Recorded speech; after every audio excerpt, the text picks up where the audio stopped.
హైదరాబాద్ బీజాపూర్ జాతీయ రహదారి అభివృద్ధి పనులకు కేంద్ర ప్రభుత్వం శ్రీకారం చుట్టిందని చేవెళ్ల ఎంపీ కొండా విశ్వేశ్వరరెడ్డి తెలిపారు. గత ప్రభుత్వాల నిర్లక్ష్యం వల్లే బీజాపూర్ రోడ్డు విస్తరణ, భూసేకరణ పనుల్లో జాప్యం జరిగిందని ఆయన ఆరోపించారు.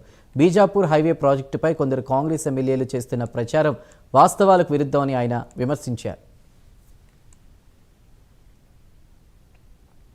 గొడ్డం నాగేష్ గారు, మన సీతారాం నాయక్ గారు, మన బుర్ర నర్సయ్య గారు అందరు కూడా మేము వాళ్ళ ప్రాంతాలలో హైవే కొరకు పోరాడుతున్నాం.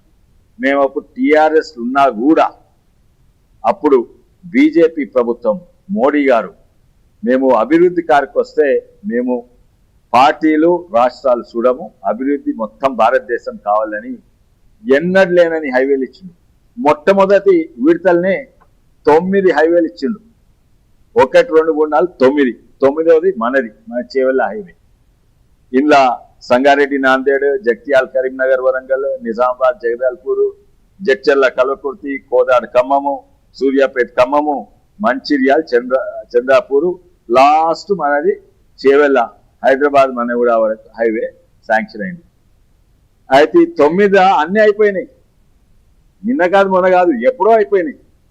దీనికి మాత్రము ఇన్నేళ్ళు పట్టింది. 17 అంటే ఇప్పుడు ఎన్ని 9 ఏళ్ళు పట్టింది. ఎందుకంటే ఈ ఫామ్ హౌస్ ఇక్కడ ఉంది, దానికి రావాలి, ఆ ఫంక్షన్ హాల్ అక్కడ ఉంది, దానికి రావాలి.